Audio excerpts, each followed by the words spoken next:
Germany में बजा भारत का डंका। भारत की कूटनीति और विदेश नीति ने सारी दुनिया को आज हैरान कर दिया। जर्मनी दौरे की एक एक तस्वीर आपको हम दिखाएंगे। जर्मनी के चांसलर ओलाफ शॉल्ज और पीएम मोदी के बीच गर्मजोशी कहती है कि भारत नया भारत है और सारी दुनिया भारत की तरफ उम्मीदों से देख रही है। सुनिए पीएम मोदी ने इस मौके पर क्या कहा।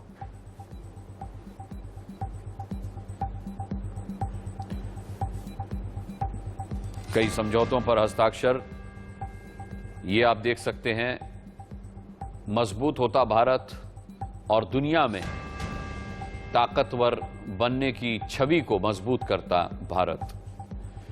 जर्मनी में जिस तरीके से आज भारत का डंका बजा है, ये उसकी तस्वीर। पीएम का किस गर्मजोशी के साथ जर्मनी में स्वागत हुआ।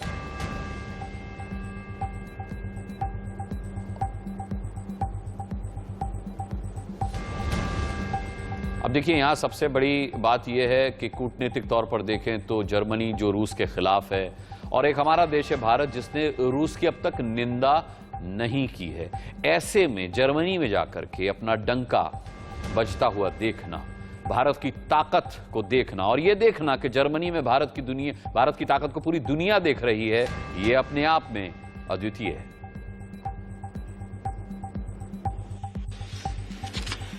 यूक्रेन के संकट के आरंभ से ही हमने तुरंत युद्ध विराम का आह्वान किया और इस बात पर जोर दिया था कि विवाद को सुलझाने के लिए बातचीत ही एकमात्र उपाय है। हमारा मानना है कि इस युद्ध में कोई विजयी पार्टी नहीं होगी, सभी को नुकसान होगा। इसलिए हम शांति के पक्ष में हैं। यूक्रेन संघर्ष से उत्पन्न उथल पुथल के कारण तेल की कीमतें आसमान छू रही हैं। विश्व में खाद्यान्न और फर्टिलाइजर की भी कमी हो रही है। इससे विश्व के हर परिवार पर बोझ पड़ा है, किंतु विकासशील और गरीब देशों पर इसका असर और गंभीर होगा। इस संघर्ष के ह्यूमैनिटेरियन इंपैक्ट से भारत बहुत ही चिंतित है। हमने अपनी तरफ से यूक्रेन को मानवीय सहायता भेजी है। लोकतांत्रिक देशों के तौर पर भारत और जर्मनी कई कॉमन मूल्यों को साझा करते हैं। इन साझा मूल्यों और साझा हितों के आधार पर पिछले कुछ वर्षों में हमारी द्विपक्षीय संबंधों में उल्लेखनीय प्रगति हुई है। हमारी पिछली आईजीसी 2019 में हुई थी। तब से विश्व में महत्वपूर्ण परिवर्तन हुए हैं। कोविड-19 महामारी ने वैश्विक अर्थव्यवस्था पर विनाशकारी प्रभाव डाला है। हाल की जियोपॉलिटिकल घटनाओं ने भी दिखाया कि विश्व की शांति और स्थिरता कितनी नाजुक स्थिति में है और सभी देश कितने इंटरकनेक्टेड हैं। इससे पहले प्रधानमंत्री नरेंद्र मोदी और जर्मन चांसलर ओलाफ शॉल्ज के बीच डेलीगेशन स्तर की वार्ता शुरू होने से पहले दोनों देशों के मंत्रियों ने फेडरल चांसलरी में 7 फोटो खिंचाई। इसके बाद दोनों नेता बर्लिन में भारत जर्मनी आईजीसी बैठक में शामिल हुए। ये तस्वीरें देखिए, कितनी दमदार हैं, कितनी शानदार हैं।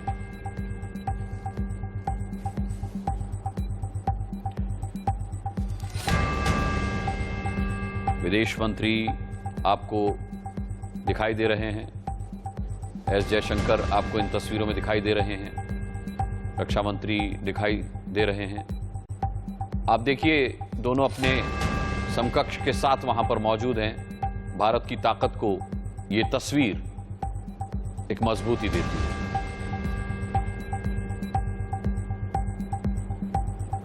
इससे ठीक पहले प्रधानमंत्री नरेंद्र मोदी और जर्मन चांसलर ओलाफ ने बर्लिन में प्रतिनिधिमंडल स्तर की वार्ता की। इस वार्ता की तस्वीरें देख रहे हैं आप। ये बैठक बता रही है कि दो दिग्गज देश अपने संबंधों को किस ऊंचाई पर लेकर के जाना चाहते हैं।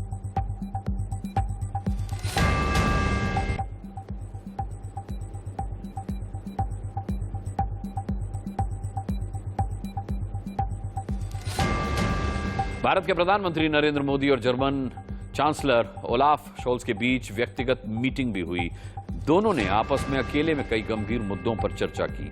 दोनों नेताओं के बीच ये बैठक बर्लिन की फेडरल चांसलरी में हुई।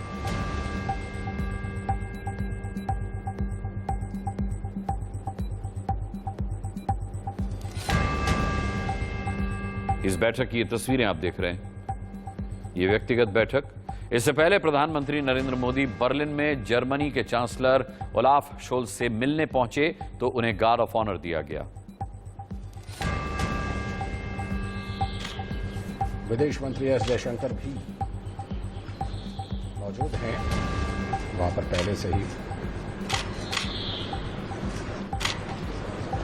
तो ये भारतीय प्रतिनिधिमंडल और उसके पहले आपने देखा जर्मन प्रतिनिधिमंडल को। तो भारतीय प्रतिनिधिमंडल से जर्मन चांसलर हाथ मिलाते हुए और अब दोनों नेता आगे की तरफ बढ़ते हुए प्रधानमंत्री नरेंद्र मोदी का यहां पर औपचारिक तौर पर स्वागत किया जाएगा।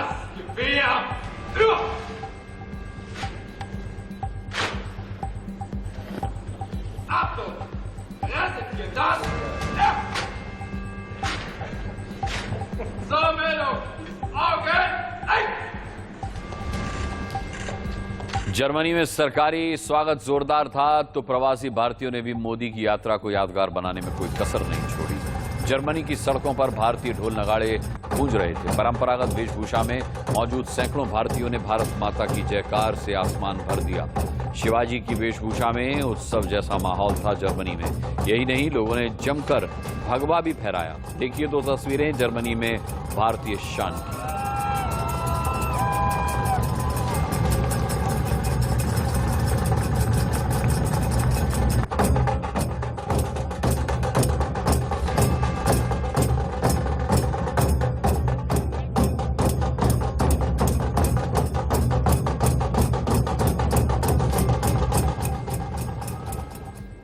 भारत के विदेश नीति की दुनिया भर में चर्चा हो रही है। चर्चा इसलिए क्योंकि भारत रूस और यूक्रेन जंग में रूस के खिलाफ एक शब्द नहीं बोल रहा। उसके बावजूद अमेरिका की हिम्मत नहीं है कि वो भारत पर दबाव बनाए। उल्टा ब्रिटेन के पीएम भारत आकर कारोबारी रिश्तों को मजबूत कर रहे हैं और आज पीएम 3 दिन के यूरोप की यात्रा पर हैं और पूरा यूरोप उनके स्वागत में, उनके अभिनंदन में बिछ गया है। आखिर पीएम मोदी के पास ऐसा क्या है, ऐसा कौन सा मंत्र है, ये रिपोर्ट देखिए।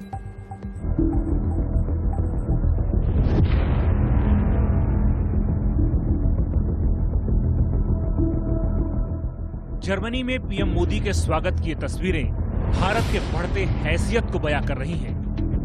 मोदी उस देश की यात्रा पर गए हैं जो इस जंग में रूस के खिलाफ खुलकर आ गया है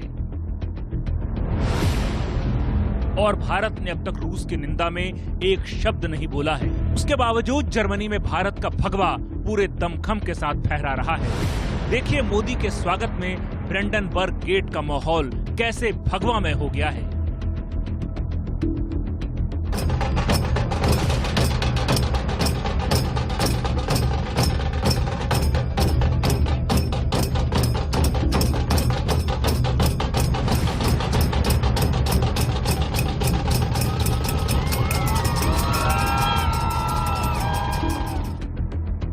अब ये माहौल यूरोप में अगले 3 दिन तक ऐसे ही रहेगा।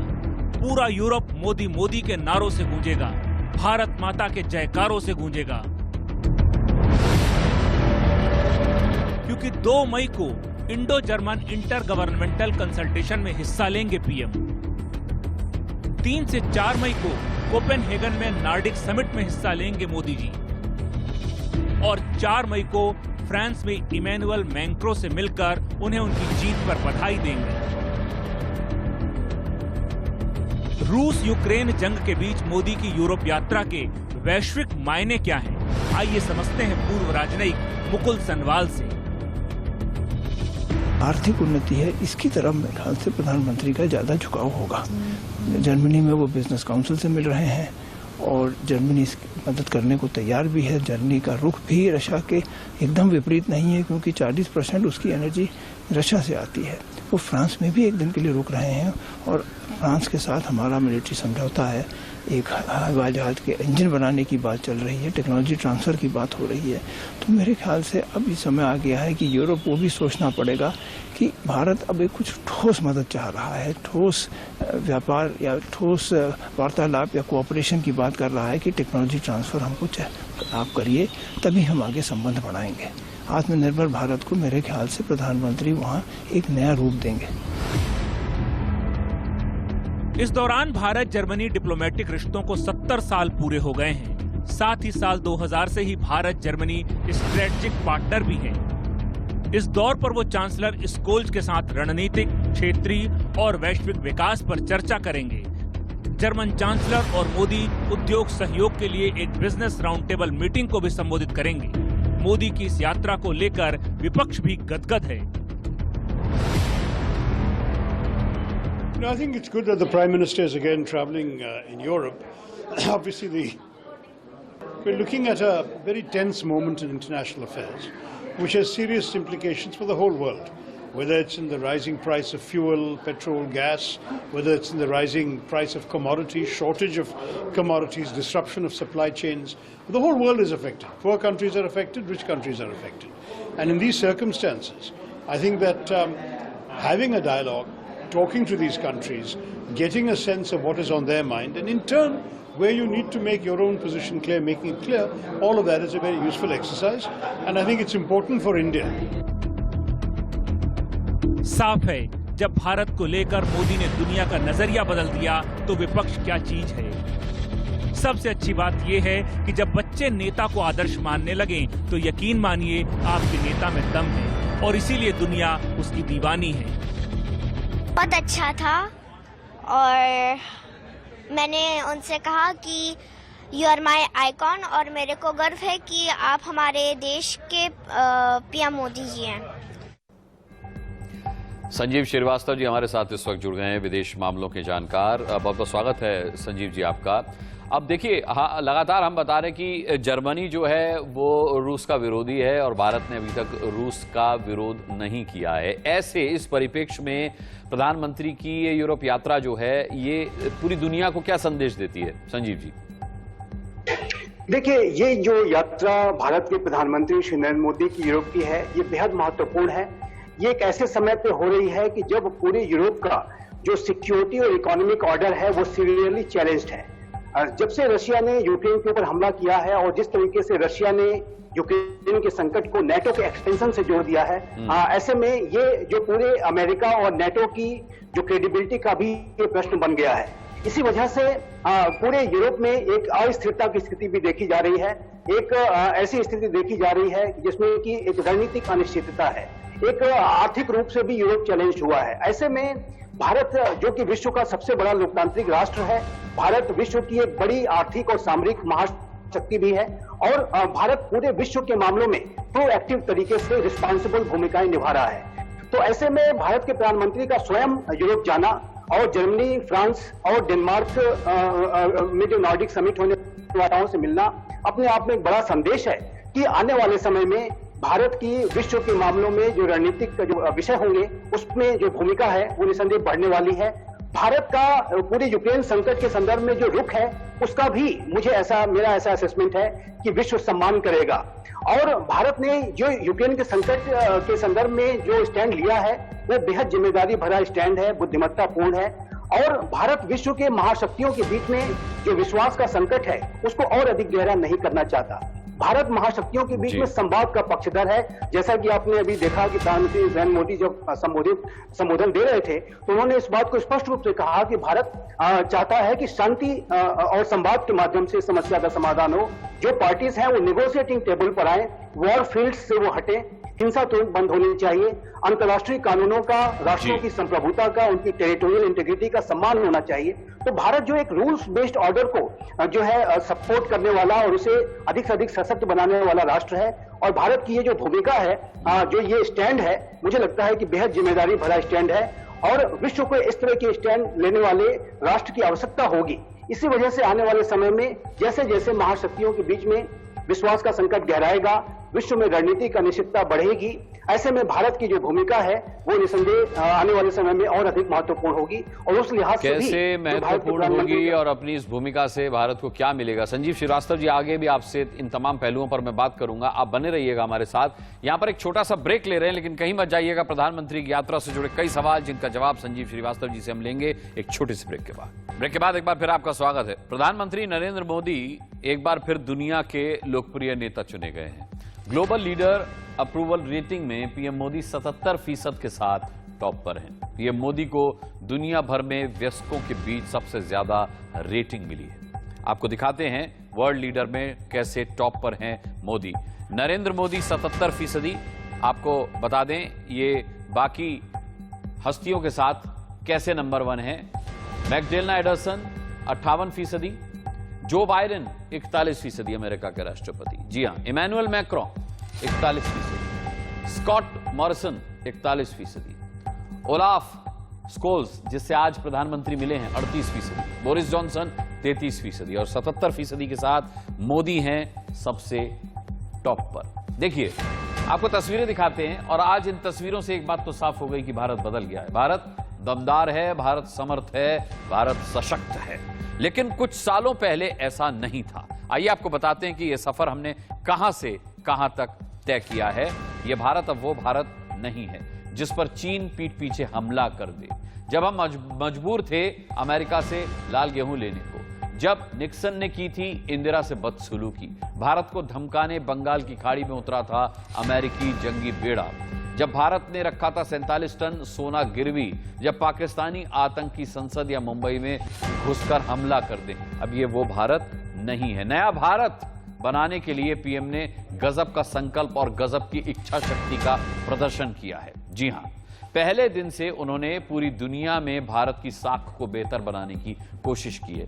आइए आपको कोरोना काल के दौरान संसद में दिए गए पीएम के उस बयान को सुनवाते हैं जिसमें उन्होंने कहा था कि आत्मनिर्भर भारत ही भारत को ताकतवर बना सकता है और उन्होंने इस दिशा में कदम बढ़ा दिया। सुनिए मोदी का संकल्प। आज जब हम भारत की बात करते हैं तो स्वाभाविक रूप से स्वामी विवेकानंद जी ने एक जो बात कही थी उसको मैं जरूर स्मरण करना चाहूंगा। विवेकानंद जी ने कहा था, every nation has a message to deliver, every nation has a message to deliver, a mission to fulfil, a destiny to reach. यानी हर राष्ट्र के पास एक संदेश होता है जो उसे पहुंचाना होता है। हर राष्ट्र का एक मिशन होता है जो उसे हासिल करना होता है। हर राष्ट्र के एक नियति होती है जिसको वह प्राप्त होता है। हमें तय करना है कि हम वर्ल्ड वॉर के बाद एक मूक दर्शक के रूप में बदलती हुई दुनिया को देखते रहे और अपने आप को कहीं एडजस्ट हो सकते तो करने की कोशिश की। हमारे लिए वो कालखंड भी वैसा ही था। लेकिन आज पोस्ट कोरोना जो नया वर्ल्ड ऑर्डर तैयार होगा और होना ही है, किस रूप का होगा, कैसा होगा, कौन उसको इनिशिएट करेगा, वो तो वक्त बताएगा। लेकिन दुनिया ने जिस प्रकार से संकट को झेला है, दुनिया इस पर सोचने के लिए मजबूर हुई है।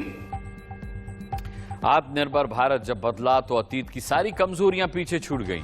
आइए आपको बताते हैं कि नया भारत कैसा है। ये नया भारत है, ये पाकिस्तान को उसके घर में घुसकर मारता है, सर्जिकल स्ट्राइक और एयर स्ट्राइक करने का दम रखता है। अभिनंदन को छोड़ने पाकिस्तान भारत के दरवाजे पर खड़ा होता है।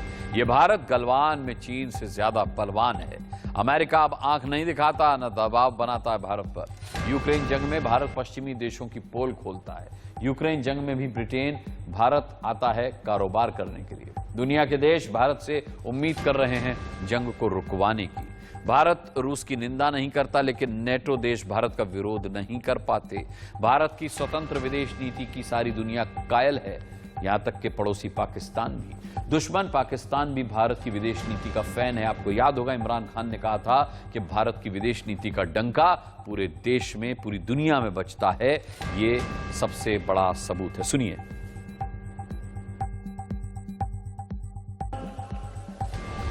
मैं आज हिंदुस्तान को दाद देता हूं, इन्होंने हमेशा आजाद फॉरेन पॉलिसी रखी। आज हिंदुस्तान उनके साथ मिला हुआ है, उनका अलायंस है। क्वाड के अंदर अमेरिका का अलायंस की हुई है और अपने आप को वो कहता है मैं न्यूट्रल हूं। रूस से तेल मंगवा रहा है जबकि सैंक्शंस लगी हुई हैं, क्योंकि हिंदुस्तान की पॉलिसी अपने लोगों की बेहतरी के लिए है। संजीव श्रीवास्तव जी हमारे साथ लगातार जुड़े हुए हैं। संजीव जी, भारत की विदेश नीति पूरी दुनिया में इस वक्त कितनी मजबूत है? पड़ोसी पाकिस्तान, दुश्मन देश पाकिस्तान और उसके वजीर आजम ऐलान कर रहे हैं सार्वजनिक रूप से कि विदेश नीति के मामले में भारत का डंका पूरी दुनिया में बजता है। जी जी बिल्कुल, आपने जैसा कि सुना, प्राइम मिनिस्टर जो आप पूर्व प्रधानमंत्री पाकिस्तान के हैं इमरान खान, जब वो सत्ता में थे, उस समय प्रधानमंत्री थे, उस पद पे रहते हुए उन्होंने भारत की विदेश नीति की भूरी भूरी प्रशंसा की, तारीफ की और इस तरीके के उदाहरण देने की उन्होंने कोशिश की कि यदि उन्हें नया पाकिस्तान बनाने का मौका मिलता तो वो भी वैसा ही विदेश नीति बनाते जैसा कि भारत की विदेश नीति है। तो जाहिर है कि भारत की विदेश नीति की जो तारीफ है वो भारत के एडवर्सरीज भी कर रहे हैं और इससे बड़ा कॉम्प्लीमेंट और क्या हो सकता है। विश्व में पूरे जो महाशक्तियों के साथ, चाहे वो भारत के संबंध हो अमेरिका के साथ, यूरोप के साथ जो संबंध है बेहद गहरे हैं। भारत रशिया के साथ जो टाइम टेस्टेड रिलेशनशिप है उसको बरकरार रखे हुए है। भारत की विदेश नीति का जो सबसे बड़ा आधार है वो रणनीतिक स्वायत्तता है और भारत अपनी विदेश नीति को के जब निर्णय लेता है तो इस रणनीतिक स्वायत्तता को एक्सरसाइज करते हुए लेता है, जिसमें कि राष्ट्रीय हितों को सर्वोपरि रखा जाता है, लेकिन भारत वैश्विक हितों का भी ध्यान रखता है। यूक्रेन के संकट के संदर्भ में जो भारत ने स्टैंड लिया है, इसमें भारत वैश्विक हितों का भी ध्यान रखा है। भारत, जैसा कि मैंने कहा कि विश्व में जो विश्वास का जो संकट गहराता जा रहा है, भारत उसे और अधिक गहरा नहीं करना चाहता। भारत विश्वास की बहाली करना चाहता है। भारत यदि यूक्रेन संकट के संदर्भ में किसी एक पक्ष का साथ देता तो जाहिर है कि विश्व में जो विश्वास का संकट है उसे और गहरा करने का ही कार्य करता, जो कि भारत ने नहीं किया है। भारत रणनीतिक अनिश्चितता को खत्म करके संवाद के आधार पर विश्वास के माहौल को निर्मित करना चाहता है और ये जो भारत का स्टैंड है ये बेहद जिम्मेदारी भरा, बुद्धिमत्तापूर्ण स्टैंड है। और आपने देखा अनुराग जी कि अभी इंडिया यूएस 2+2 जो डायलॉग हुआ था उसमें जो यूनाइटेड स्टेट्स के secretary of state Antony Blinken ने जो बयान दिए उसमें उन्होंने इस बात को स्वीकार किया कि जो भारत की रशिया के साथ जो पार्टनरशिप है उसको अमेरिका समझता है।